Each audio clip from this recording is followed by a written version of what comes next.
ఇప్పుడే country delight యాప్ని download చేసుకోండి. Download the country delight app now. Social మీడియాలో తిడుతున్నారంటే ఒకటి గుర్తొచ్చింది. ప్రతి సంవత్సరం మన రాశి ఫలాల గురించి మాట్లాడుతున్నప్పుడు ఏదైనా వాళ్ళకి నచ్చని విషయం చెప్తే ఈ సంవత్సరం మీ జాతకం మీరు చూసుకున్నారు వేణుస్వామి గారు అంటారు. సో ఆల్మోస్ట్ ఇప్పుడు ఏంటి నెక్స్ట్ సంవత్సరం ఎలా ఉండబోతుంది మీ జాతకం? నా జాతకం ఎప్పుడూ సూపర్గానే ఉంటుంది. ఓకే, నేను మంచి కంటే చెడు ప్రచారాన్ని ఎక్కువగా నమ్మే మనిషిని. నేను ఒకటే నమ్ముతా, అంబానీ లాంటి ఫ్యామిలీ పెళ్లి చేసిర్రు అంటే ఎందుకు చేసిర్రు? 5,000 కోట్లు ఖర్చు పెట్టి పబ్లిసిటీ కోసం చేసిర్రు. అలాంటి పబ్లిసిటీ 500 కోట్ల పబ్లిసిటీ నాకు పుక్కడికి ఇస్తున్నారు అంటే నేను ఎందుకు వద్దంట? నేనేమైనా పిచ్చోడినా, వెర్రోడినా? నేను ఎందుకు వద్దంట?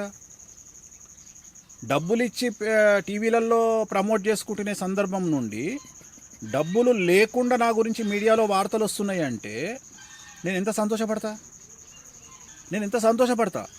దాన్ని ఎదుర్కొనే శక్తి నాకు ఉందా లేదా అనేదే ముఖ్యం. సమాజంలో ఏమొస్తుంది అనేది చెడు నేను పట్టించుకోను. దాన్ని ఎదుర్కొనే దమ్ము ధైర్యం నాకు ఉందా, నా పెళ్ళానుకుందా, నా బిడ్డకుందా అని చూస్తా తప్ప నేను నా గురించి నెగిటివ్ ఏమేస్తున్నావు నేను చూడా. ఎవరి ఇష్టం వాళ్ళది. ఇప్పుడు నిన్ననే ఏదో నేను పెట్టగానే తమ్మునేలు ఏదో పెట్టుకున్నారు, నెగిటివ్ తమ్మునేలు. నిన్న ఎవరో ఒక ఆమె మీనరాశి ఆమె వచ్చి లాస్ట్ ఇయర్ మాకు బాగలేదు, ఈ ఇయర్ బాగలేదు అని టిట్లా అంటుంది ఆమె. మీనరాశికి బాగలేదు, బాగలేకపోతే బాగలేదనే చెప్తాము, బాగుందని చెప్పము.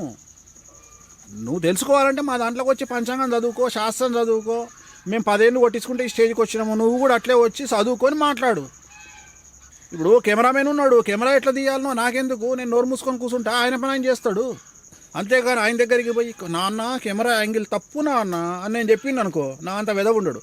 అట్లనే నా సబ్జెక్టులా నువ్వే ఏలుపెట్టి, శాస్త్రంలా నువ్వే ఏలుపెట్టి తప్పు కదా. సో రీసెంట్గా వీణావాణి గారి వీడియోస్ అసలు చాలా బాగా అందరికీ నచ్చుతున్నాయి. అంటే ఆవిడ షోల గురించి వెయిట్ చేసే వాళ్ళ సంఖ్య పెరుగుతుంది. మనకి హైదరాబాద్లో కూడా మొన్న ఒక షో కండక్ట్ చేశారు, మీరు కూడా లైవ్లో వెళ్ళారు, అది వీడియో కూడా పెట్టారు. ఆవిడ కూడా చాలా ఎక్సైటెడ్ అయ్యారు. యాక్చువల్లీ ఇంతమంది వస్తారని ఎక్స్పెక్ట్ చేయలేదన్నారు. ఎట్లా అనిపించింది మీకు అసలు? చాలా హ్యాపీ. నేను మన తెలుగు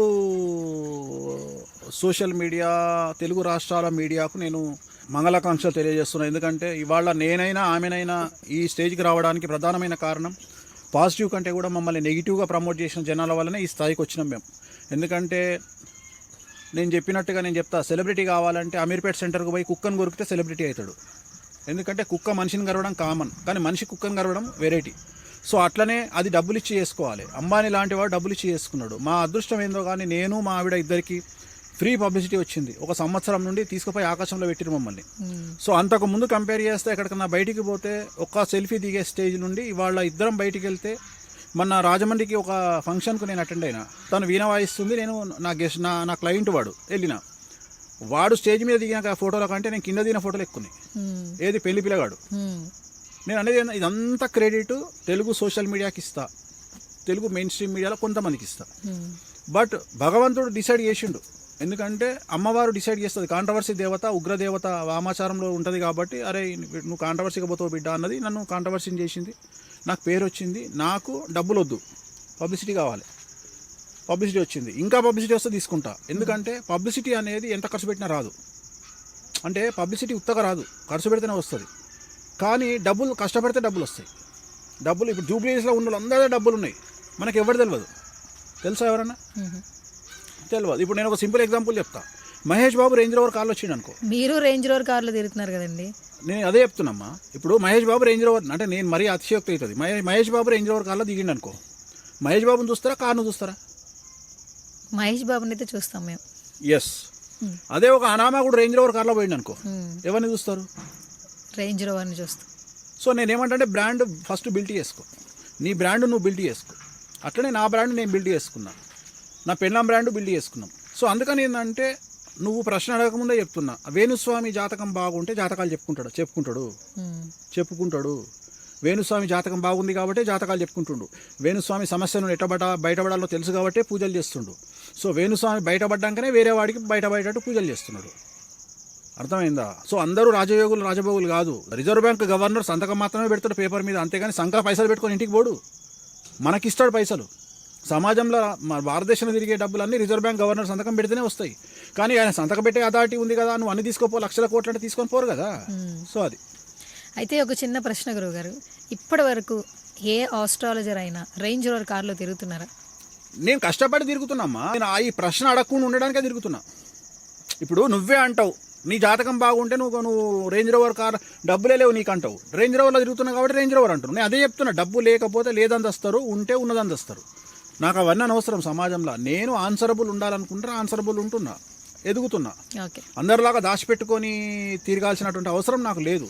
నా భార్య సంపాదిస్తుంది, నేను సంపాదిస్తున్నా హ్యాపీగా. ఈ తెలుగు మీడియా వల్ల, తెలుగు సోషల్ మీడియా వల్ల ఏదో నా మీద ఒక 4 నెగిటివ్ పోస్టులు పెట్టడం వల్ల పబ్లిసిటీ వస్తుంది, సెల్ఫీలు ఇస్తున్నాము, జాతకాలు చెప్పుకుంటున్నాము, ప్రోగ్రాములు చెప్పుకుంటున్నాము. రెండోది ఇప్పుడు మొన్నటిదాక వామాచారం కోసం సౌత్ ఇండియా ఎతకాల్సి వస్తుండే. వామాచారము అంటే ఇప్పుడు ఎగ్జాంపుల్ చెప్తా. ఇప్పుడు మొన్న ఒక ఇన్సిడెంట్ జరిగిందట, నీకు చెప్తే షాక్ అవుతావు నువ్వు. అంటే నీకు తెలుసో తెలియదు, విశాఖపట్నంలో గంజాయి దొరికితే ఆ గంజాయిని మొత్తం తీసుకొచ్చి లారీ గంజాయిని పలాన్ దగ్గర తగలబెడుతున్నాము అని పోలీసు వాళ్ళు పబ్లిసిటీ చేశారట. గంజాయి అలవాటు ఉన్న పోర్లు అందరూ బండి వేసుకొని దూరంగా పోయి కూసురు. ఆడ కాలుస్తుంటే వీళ్ళు పిలుస్తారు. అర్థమైందా నీకు? అంటే ఫ్రీగా వచ్చింది అంటే పలాన్ దగ్గర గంజాయి దొరుకుతుంది అని చెప్పినట్టే కదా. అట్లనే ఇన్ని రోజులు వేణుస్వామి వామాచార పూజలు చేస్తాడు అనే విషయం తెలియదు. ఈ పబ్లిసిటీ వల్ల డైరెక్ట్గా నా దగ్గరకు వస్తారు జనాలు. వేణుస్వామి గారు మీరు వామాచార పూజలు చేస్తాడు, నాకు అవసరం ఉంది చెయ్యండి అంటే పలాన్ దగ్గర మటన్ దొరుకుతుంది, పలాన్ దగ్గర చికెన్ దొరుకుతుంది, పలాన్ దగ్గర ఫిష్ దొరుకుతుంది అని పబ్లిసిటీ చేసుకున్నట్టు వేణుస్వామి దగ్గర ఈ పూజలు చేయబడును అని ఎప్పుడైతే ప్రచారం దొరికిందో నా దగ్గరికి జనాలను ఎత్తుకుంటూ వస్తున్నారు. ఈజీ అయిపోయింది. సరే, పూజలు చేస్తున్నారు, అలా ఈజీ అయిపోయింది, మీ దగ్గర వస్తున్నారు. అంటే మీ దగ్గరికి ఏ రేంజ్ లో ఉన్న వాళ్ళు వస్తారు? కేవలం హై క్లాస్ పీపులేనా? అందరూ మిడిల్ క్లాస్ లో వాళ్ళు కూడా వచ్చి మీ దగ్గర పూజలు చేయించుకోవచ్చా? అందరూ వస్తారు. అంటే బయట అంతా లక్షల్లో కోట్లలో ఆయన డబ్బులు తీసుకుంటారు పూజలు. మస్తుగా చెప్తారు. ఈమెను ఎవడన్నా ఇస్తే కొంత రమ్మను అడుగుదాము, నువ్వేమని ఇప్పి మరి మస్తుగా చెప్తారమ్మా. జనాలు పిచ్చోళ్ళు కాదు. నేను అందుకనే ఏం చెప్తా, ఫస్ట్ నా దగ్గరకు వచ్చే ముందు నా పాజిటివ్ వీడియోలు చూడకండి, నన్ను ఎక్కిన వీడియోలు చూడండి, నన్ను తిట్టిన వీడియోలు చూడండి, నన్ను జనాలు దొబ్బిన వీడియోలు చూడండి, నా గురించి జనాలు వ్యతిరేకంగా పెట్టిన వీడియోలు చూడండి. మొత్తం వీడియోలు పైనుండి కింది వరకు చూడండి. నా నెగిటివ్ వీడియోలు చూడండి, నేను ఎంత దొంగనో చూడండి, నేను ఎంత లంగనో చూడండి, నేను ఎంత లఫంగనో చూడండి. అన్నీ చూసుకున్న తర్వాత నా మీద నమ్మకం ఉంటే నా దగ్గరికి రండి, లేకుంటే నా దగ్గరికి రాకండి. రెండోది, చిన్న చిన్న సమస్యలకు నా దగ్గరికి రాకండి. ఏ సమస్యలతో ఉన్న వాళ్ళు? పెద్ద సమస్యలు, మీకు పెద్ద గోల్స్, నువ్వు హీరో కావాలి, క్రికెటర్ కావాలి, పొలిటీషియన్ కావాలి, పెద్ద సమస్యలు, నీకు పెద్ద గోల్స్ ఉంటే నా దగ్గరికి రా. చిన్న గోల్స్ ఉంటే నా దగ్గరికి రాకు. నీ లోకల్ పంతులు, లోకల్ పురోహితులు, లోకల్ జ్యోతిష్కుల దగ్గరికి పో, నా దగ్గరికి రాకు. నేను చేసే పూజలు అవసరం లేదు మీకు, నేను చేసే పూజలు మీకు అవసరం లేదు. అంటే ఏమంటారు, మీకు లోకల్ పంతులు సరిపోతారు, నేను అవసరం లేదు. నా దగ్గరికి రావాలి అంటే నీ ఏమట్లు ఉండాలి, నేను కష్టపడితే నా దగ్గరికి రాకు, కసిగా కష్టపడితే రా. ఎప్పుడైనా మీరు చేసిన పూజలు ఫలించకుండా ఏమైనా ఏ క్లయింట్ దగ్గర నుంచైనా మీరు చెప్పింది జరగలేదు? ఏదో 1-2 ఉంటాయి కదా. 100% సక్సెస్ ఉండడం నేను దేవుని కాదు కదా, ఆఫ్టర్ ఆల్ నేను ఒక మానవుని. సక్సెస్ రేట్ అనేది ఉంటుంది, అటీటుగా 1-2 ఫెయిల్ అవ్వచ్చు, పెద్ద విషయం కాదు అది సహజమే. అది ఫెయిల్ అవుతాయి. ఇప్పుడు ఏదైనా తెలుసుకోవాలంటే పుస్తకాల్లో తెలుసుకుంటాం, ఇంకేమైనా కావాలంటే సోషల్ మీడియాలో చూస్తాం. అసలు ఒక మనిషికి వచ్చినటువంటి సమస్యని మీ దగ్గరికి వస్తే ఏ పూజల ద్వారా మీరు చేస్తారు? అంటే ఇప్పుడు ఎవరైనా చూసారనుకోండి, విన్నారనుకోండి, ఇంకా భగవంతుడు ఎందుకు వేణుస్వామి దగ్గరికి వెళ్తే సరిపోద్ది కదా, అనొచ్చు కదా అన్నమాట. కరెక్ట్. అయితే ఇప్పుడు నేను చిన్న ప్రశ్న అడుగుతా. ఇప్పుడు హార్ట్ అటాక్ వచ్చింది అనుకో, దేవుడు ఉన్నాడు అని చెప్పి ఇంట్లో వండ పెడతావా, తీసుకుపోయి హాస్పిటల్ వేస్తావా? హాస్పిటల్ తీసుకెళ్ళి. మరి అట్లనే ఇది కూడా ప్రయత్నం. వేణుస్వామి దగ్గరికి రావడం అనేది ప్రయత్నము, నమ్మకము. ఇప్పుడు మనం ఎంత చెప్పినా అల్టిమేట్గా జరిగేది జరుగుతుంది. ఇప్పుడు ఎలక్షన్లు వస్తుంటే ఏం చేస్తారు, సెఫాలజిస్టులు వీడు గెలుస్తాడు వాడు గెలుస్తాడు అని చెప్తుంటారు. ప్రతి సంవత్సరము దాని సక్సెస్ రేట్కి 80%. కానీ ప్రతి సంవత్సరము నాతో పాటు జనాలందరూ టీవీలు పెట్టుకొని ఎలక్షన్ల ముందు రోజు ఓపెన్ చేసి చూస్తారు. అవి కావని తెలుసు మనకు. సో మానవ ప్రయత్నం మనం చేస్తాం. సో సమస్య ఉన్నప్పుడు మన దగ్గరకు వచ్చి చెప్పినప్పుడు మన ప్రయత్నం మనం చేస్తాం. దానికి భగవంతుడు డిసిషన్ ఇస్తాడు. ఇది జరగాల వద్దా అనేది అల్టిమేట్ నిర్ణయం భగవంతుడు చేస్తాడు. భగవంతుడు ఆ వ్యక్తిని నా దగ్గరికి పంపిస్తాడు. నేను అంతవరకే చేయగలుగుతా, నేను ఆ పూజలు మాత్రమే చేయగలుగుతా. సో ఆ పూజలు చేయాలంటే కూడా ఇన్ని రిస్ట్రిక్షన్స్. చివరికి ఒక వ్యక్తి మటన్ తిన్నా లొల్లే. ఇప్పుడు నువ్వు అడిగినట్టు జీవహింస మహాపాపము అంటే, జీవహింస మహాపాపం అంటే ఆదివారం హైదరాబాద్లో ఎన్ని మేకలు ఎన్ని కోళ్ళు దిగుతున్నాయో నీకేం తెలుసు? అది జీవహింస కాదా?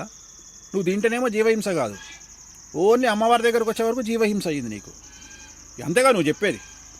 జీవహింస మహాపాపం అంటే మనుషులు తినేటప్పుడేమో మంచిదే, అంటే నీ దృష్టిలో అమ్మవారు బేకారది, మనిషి గొప్పోడు. అంటే మనిషికి రైట్ ఉంది ఏది, నాన్ వెజ్ తినేది, కానీ అమ్మవారికి మాత్రం లేదు. ఇక అంతే కదా. అంటే ఇప్పుడు ఎవడు గొప్ప అంటే మనిషే గొప్ప అన్నట్టు అమ్మవారి కంటే. ఆమె తింటే రోజు మొత్తంలో ఒకటి తింటుంది, నువ్వు రోజుకున్నాయో 100 తింటావు. ఒక హోటల్లో 100 దిగుతాయి. ఆదివారం మొత్తం తీసుకుంటే ఎన్ని దిగుతాయి? రేపు సమ్మక్క సారక్క ఎన్ని లక్షలు దిగుతాయి? అట్లనే ఆషాఢ మాసంలో అమ్మ హైదరాబాద్ ఎన్ని దిగుతాయి? ఇంకొకటి జీవహింస మహాపాపము. రొయ్య జీవహింస కాదా? చేప జీవహింస కాదా? రొయ్య కూడా జీవమే కదా. అంత దూరం ఎందుకు పోతున్నావు? మనం తినే పాలకూరకు కూడా జీవం ఉంటుంది, మనం తినే కొత్తిమీరకు జీవం ఉంటుంది. మరి ఇవన్నీ జీవహింస కాదా? రేపటి నుండి బంద్ చేయమని చెప్పమ్మ జర అందరికి, పతిమలాడు జర. బెండకాయని తెంపొద్దు, ఆకుకూరని తెంపొద్దు, తిని సావండి అందరూ.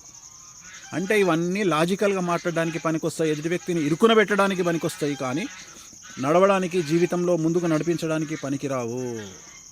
సరే గురుగారు, మీరు చేసే పూజలు అసలు ఎక్కడి నుంచి ఎక్కడికి ఉంటాయి? దేనికంటే మినిమం టు మాక్సిమం అసలు ఏమైనా? మనిషిని బట్టి ఉంటే అట్టు ఉండవు కదా. ఇప్పుడు నేను అడుగుతా నిన్ను, అపోలో ఒక్కొక్క కార్పొరేట్ హాస్పిటల్లో ఒక్కొక్క రేటు ఉంటుంది, బైక్ కొట్టుకొని పోతావా? పో చూద్దాము. నిమ్స్లో ఒక రేటు ఉంటుంది, ప్రైవేట్ హాస్పిటల్లో ఒక రేటు ఉంటుంది, ఒక్కొక్క దగ్గర ఒక రేటు ఉంటుంది.